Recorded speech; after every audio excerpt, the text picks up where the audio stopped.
नमस्कार दोस्तों, मैं हूं वंदना भारती और आज एक विशेष चर्चा करेंगे यहाँ पे। और चर्चा गोल्ड पे ही है। अगला चर्चा मैं यहाँ पे सिल्वर पे करना चाहूंगी, क्योंकि ये जो कमोडिटी है, ये जो एसेट क्लास है, जो 14 से लेके 18% का रिटर्न दे रहा है आपको पिछले मतलब 10 साल का, अगर हम कैलकुलेशन करें। आज पूरी दुनिया जो है वो दो धड़े में यहाँ पे बटी हुई नजर आ रही है, और इसमें आप देशों को भी मान सकते हैं। एक वो धड़ा है यानी कि वेस्टर्न कंट्रीज, जो कि यहाँ पे पेपर गोल्ड में अपनी महारत हासिल किए हुए हैं, उनकी पकड़ है उस पे। लेकिन जो ईस्टर्न कंट्रीज है, जैसे चाइना है और इंडिया है, ये अपनी पकड़ को मजबूत बनाना चाह रहे हैं। और वो किस तरीके से? वो फिजिकल बाइंग से।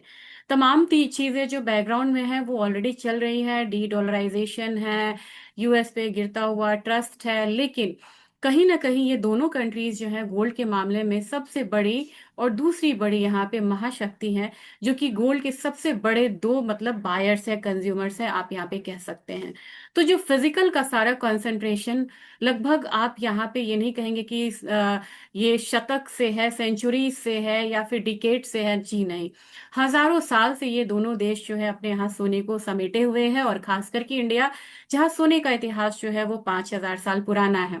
जो 5,000 साल पुराना इतिहास जो है, जिसमें सिविलाइजेशंस गई आई, क्वाइंस बने, फिर गोल्ड बैक करेंसीज बनी, फिर फिएट करेंसीज आई। लेकिन हमारी एक परंपरा कायम रही, वो था कि गोल्ड को किसी न किसी फॉर्मेट में अपने घर में रखना, जहां जन्म से लेकर मृत्यु तक में ये चीज जो है वो काम आती है। तो अब एक धड़ा है निवेशक का, वो यहाँ कह रहा है कि हमें फिजिकल में लेना चाहिए या फिर हमें पेपर मार्केट में लेना चाहिए। इन सब चीजों में काफी ज्यादा कंफ्यूजन है। और ये प्रेजेंटेशन भले ही थोड़ा सा लंबा हो जाए, लेकिन आपके काम की है, क्योंकि जिसमें आप गोल्ड में जब आप निवेश करते हैं तो ये निवेश आपको 500 या 1,000 का नहीं होता है, ये लाखों में होता है। जब लाखों में आप निवेश कर रहे हैं और अपनी अगली जनरेशन के लिए भी इसे संभाल के रख रहे हैं, तो कहीं घबराहट में आप इसे निकाल तो नहीं रहे हैं? कहीं आपने इसे हायर साइड पे लेके निचले स्तर पे निकालने की मतलब सोची तो नहीं है? क्या आपको लग रहा है कि अगर आपको इमरजेंसी मनी यहाँ पे नहीं चाहिए, तो ये ऐसा एसेट क्लास नहीं है जो कि आप यहाँ पे नेगेटिव साइड में निकले? लेकिन इसमें होना चाहिए कि आप किस फॉर्मेट में आपने यहाँ पे निवेश करा है। यानी कि आप फिजिकल है, आपका ईटीएफ है, या फिर डेरिवेटिव मार्केट है, वहां से आपका जो इन्वेस्टमेंट स्ट्रैटेजीज है वो बदलता हुआ नजर आता है। पहला तो हम थोड़ा सा यहाँ पे प्रेजेंटेशन, एक मैंने दो प्रेजेंटेशन रखे हुए हैं, बिल्कुल बारी बारी से जाएंगे और बहुत लंबा भी नहीं करेंगे। लेकिन एक चीज देखते हुए चलेंगे कि क्या है, मतलब कंफ्यूजन क्या है और किस तरीके से आप यहाँ पे एक बारी इसको निवेश का सोच सकते हैं। तो जैसे ही आप यहाँ पे जाते हैं तो सबसे बड़ी बात होती है, हमें एक कंफ्यूजन होता है कि हम क्या करें यहाँ पे। अब हम यहाँ पे पेपर गोल्ड ले या फिजिकल गोल्ड ले? सबसे बड़ी बात है, जब आप पेपर गोल्ड लेते हैं तो वो हमारे फिजिकल गोल्ड के वैल्यू को ही लेता है, यानी कि प्रॉक्सी है वो आपके गोल्ड प्राइसेस का। ओनरशिप क्या होता है? ओनरशिप आपको टेंजिबल फॉर्म में होती है। जब यहाँ पे आप जाते हैं तो आपको सर्टिफिकेट्स मिलता है, चाहे ईटीएफ वगैरह आप डीमेट में आपके रहता है। ऐसे टाइप में क्या होता है, अब आप जब यहाँ पे फिजिकल में आते हैं तो आप यहाँ पे बुलियन है, बार्स है, क्वाइंस है। पहले समय भी हमें सिक्के मिलते थे। फिर इन सब चीजों में, ज्वेलरी वगैरह में आप निवेश करते, जबकि अब यहाँ पे जब आप पेपर गोल्ड की बात करते हैं तो म्यूचुअल फंड्स आ जाता है, ईटीएफ आ जाता है, बॉन्ड्स आ जाते हैं, या माइनिंग स्टॉक्स आता है। माइनिंग स्टॉक्स भी काफी ज्यादा पॉपुलर है, हालांकि इंडिया में ये नहीं है। रिस्क प्रोफाइल देखना बहुत जरूरी है दोस्तों, कि आपकी रिस्क प्रोफाइल जो है वो क्या बन रही है। यहाँ पे आपको क्या है ना, कि डायरेक्ट कंट्रोल है, यानी कि कोई थर्ड पार्टी लायबिलिटी नहीं है। आपने गोल्ड खरीद दिया तो आपके लॉकर में है, वो आपके पास है, आप उसे पहन रहे हो चाहे आपके लॉकर में हो। लेकिन जब यहाँ पे रिस्क प्रोफाइल की बात आती है पेपर गोल्ड में, तो वो थर्ड पार्टी रिस्क है। अब यहाँ पे आप subject to financial institution, fund managers को कैसे यहाँ पे लगा रहे हैं। गवर्नमेंट इंटरवेंशन तो कहीं मतलब किसी तरीके का नहीं आ रहा है। बाहर में जो हो रहा है उसका असर तो नहीं यहाँ पे आ रहा है। तो जब आप यहाँ पे मतलब कि देखेंगे पेपर गोल्ड के बारे में, तो वो किन मतलब इसमें क्या है, हाई लिक्विडिटी है, फास्ट एग्जीक्यूशन है।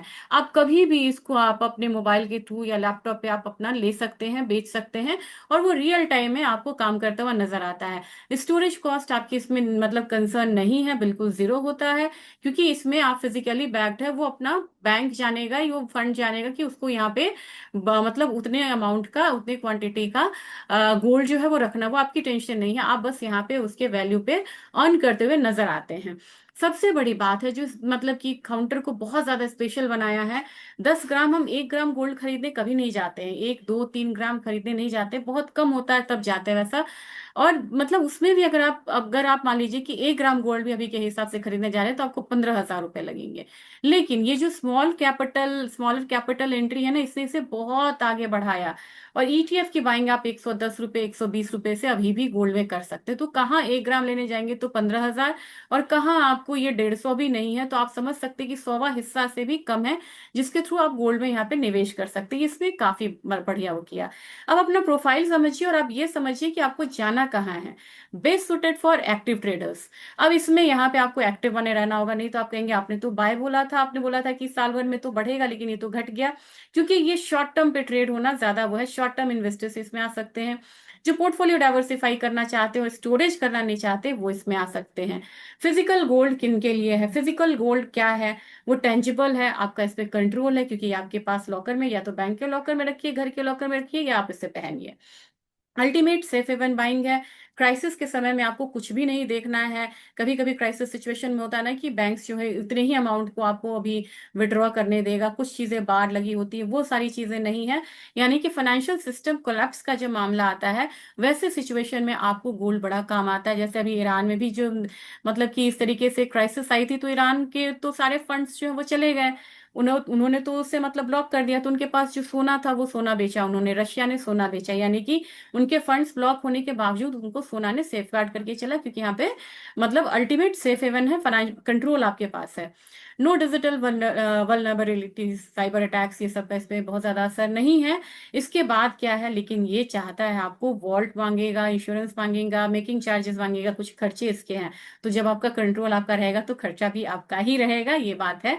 अब ये सूट किसको करता है? ये लॉन्ग टर्म वाले को सूट करता है, जो वेल्थ रखना चाहते हैं जनरेशन वाइज, 5 साल 10 साल, मतलब की है, बच्चों की शादी है, गिफ्ट देना है, पढ़ाई के लिए रखना है, किसी बिजनेस को शुरू करने के लिए रखना है, वैसे सिचुएशन में आप यहाँ पे रख सकते हैं। इंटीग्रेशनल एसेट होता है, और फिर ये जनरेशन वाइज आप इसे ट्रांसफर करते चलते हैं, और ये इन्फ्लेशन अगेंस्ट जो जाना चाहते हैं उनके लिए ये काउंटर जो है वो बना हुआ होता है।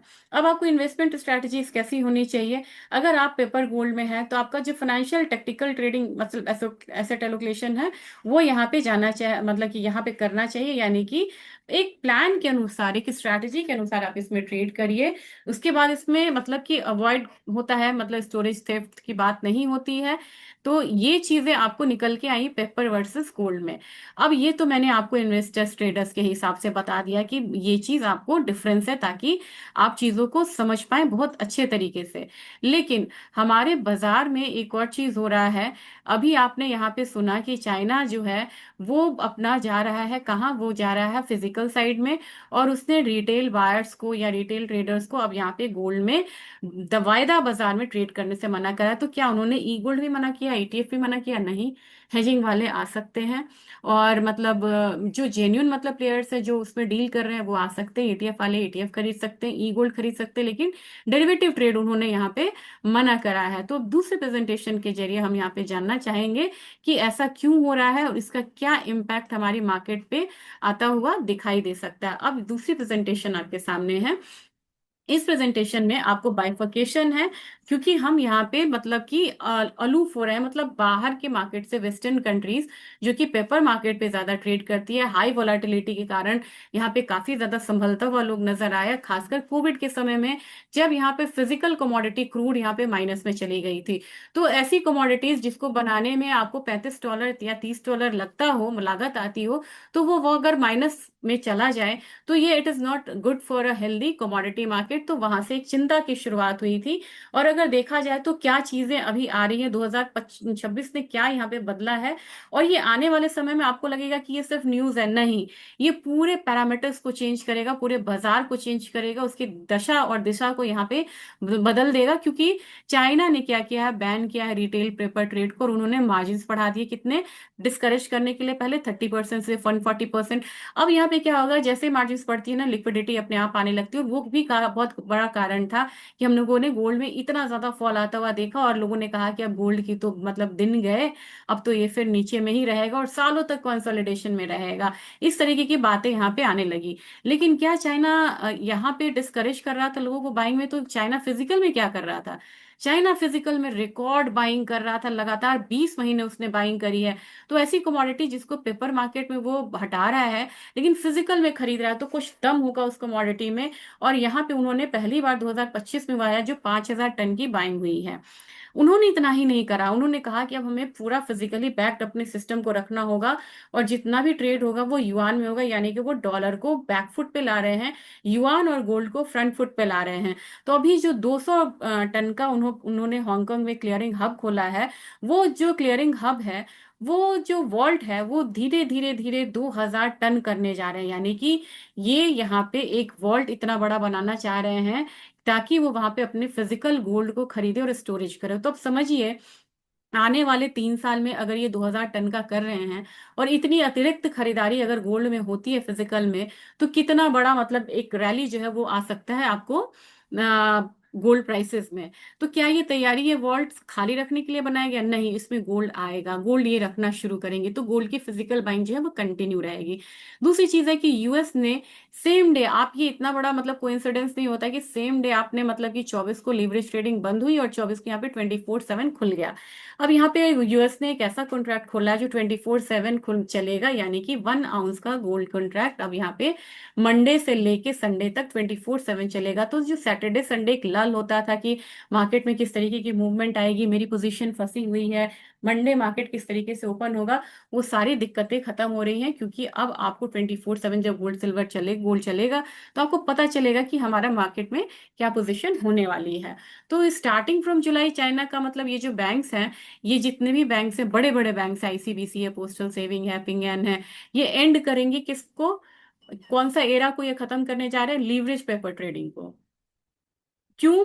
गोल्ड ने स्पाइक किया $5,500 और वहां से फेल हुआ $4,000। इसमें क्या होता है, जो स्मॉल इन्वेस्टर्स होता है, उनके पैसे यहाँ पे बहुत ज्यादा जाते हैं। इसके लिए उन्होंने मार्जिन को बढ़ाया, कितना? 30% से 140%। अब इसका इनका स्ट्रैटेजिक ऑब्जेक्टिव क्या था यहाँ पे?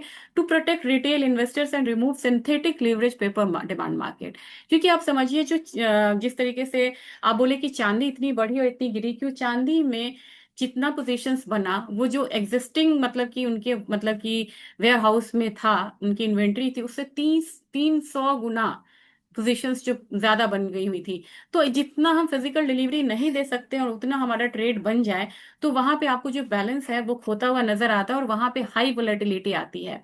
अब चाइना ने यहाँ पे तो रिकॉर्ड बाइंग करी है। एनुअल नेट इंपोर्ट जो है इनका 1,000 से 1,500 टन का हो गया है, और कहते हैं कि अनऑफिशियल बाइंग जो है इनकी ज्यादा हो रही। तो यानी कि इनका ऑब्जेक्टिव क्या है यहाँ पे? इन टोटल इनका ऑब्जेक्टिव है shift national wealth out of US dollar asset into physical Boolean, यानी कि फिजिकल में यहाँ पे ये आना चाह रहे हैं।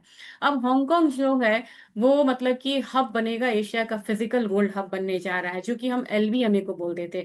तो हांगकांग क्या बनने जा रहा है? मुझे लग रहा है कि ये लंदन बुलियन मार्केट एसोसिएशन का एक रेप्लिका बनेगा, जो कि आने वाले समय में बहुत इंपॉर्टेंट रोल प्ले करेगा गोल्ड की फिजिकल डिलीवरी में। अब सेंट्रल क्लियरिंग सिस्टम जब यहाँ पे बनेगा, तो यहाँ पे रियल फिजिकल ट्रेड होगा। और आपने मैंने बोला कि जो मार्केट, क्योंकि फिजिकल पेपर मार्केट भी फिजिकल मार्केट का ही रेप्लिका यहाँ पे होता है। तो जब यहाँ पे फिजिकल क्लियरिंग सिस्टम बनेगा और इतने बड़े अमाउंट में बनेगा, तो आपको यहाँ से ट्रेंड लेना शुरू करेगा, इनफैक्ट वेस्टर्न कंट्रीज भी। अब डिलीवरी कनेक्ट यहाँ पे आएगा, क्योंकि अब संघाई गोल्ड एक्सचेंज का है कि वो फिजिकल मतलब 2 हब में अपना मतलब कि डिलीवरी कनेक्ट लेके बनाएंगे। 2,000 टन का यहाँ पे मतलब बनाएंगे, ये कैपेसिटी इसकी होगी। फिलहाल इसकी 200 टन की कैपेसिटी है। उसके बाद होगा HAU प्राइस टिकर होगा। अब इनका अपना प्राइस टिकर होगा, और ये बेंचमार्क बन जाएगा आपको आने वाले समय में फिजिकल ट्रेडिंग में। तो ये वेस्टर्न मार्केट को यहाँ पे एक चैलेंज करते हुए नजर आएंगे, क्योंकि बाकी के लोग जो हैं ये वाला प्राइस टिकर जो है वो ज्यादा यहाँ पे ट्रैक करते हुए नजर आएंगे। तो इनका ऑब्जेक्टिव अब यहाँ क्या है? Create a global Asian physical clearing hub. जो एलबीएमए है, and set a low gold prices independently western paper market. अब गोल्ड और सिल्वर इतना ज्यादा मतलब कि कमजोर कमोडिटी नहीं थी जितना कि कॉमेक्स पे गिरा है, और हमारी मार्केट यहाँ पे फिजिकल में प्रीमियम पे ट्रेड कर रही है। तो ये एक क्लियर मतलब संदेश नहीं था हमारे फिजिकल जो होल्ड किए हुए अभी, उनको भी पैनिक है कि क्या उन्होंने मतलब महंगा खरीद लिया। नहीं, आपने महंगा नहीं खरीदा है, इसको डिलिबरेटली इस मार्केट को भी दबा के रखा गया है। तो अब क्या है कि अब यूएस का यहाँ पे दिक्कत ये है कि मतलब कि एक तो ये है कि एक वोलेटिलिटी को कवर करने के लिए इन्होंने 24 आवर्स का रखा है। लेकिन यूएस का वहाँ की बात ये है कि यूएस ने अब यहाँ पे अपना धीरे धीरे वर्चस्व एटलीस्ट चांदी पे तो मतलब है वो जाता हुआ यहाँ पे हम लोगों को दिखा है। और गोल्ड पे भी अगर इस तरीके से उनकी मार्केट जो है वो सप्रेस करती रही मूवमेंट को, तो गोल्ड की मार्केट में भी जो वो बेंचमार्क बने हुए हैं वो धीरे धीरे जाता हुआ दिखाई दे सकता है। और ये जो कॉन्ट्रैक्ट मतलब लॉन्च था, इसमें 5 to 10% का आपको एक वो है मतलब मार्जिन है। और मंडे मतलब कल मैं कोशिश करूंगी कल परसों यहाँ पे कि आपको अपडेट दूं कि किस तरीके से ये गोल्ड मतलब जो 1 आउंस फ्यूचर्स है ट्रेड करता हुआ नजर आ रहा है। तो अब क्या है कि what this means for the physical market, इतनी जो चीजें हो रही हैं उसका मतलब क्या है?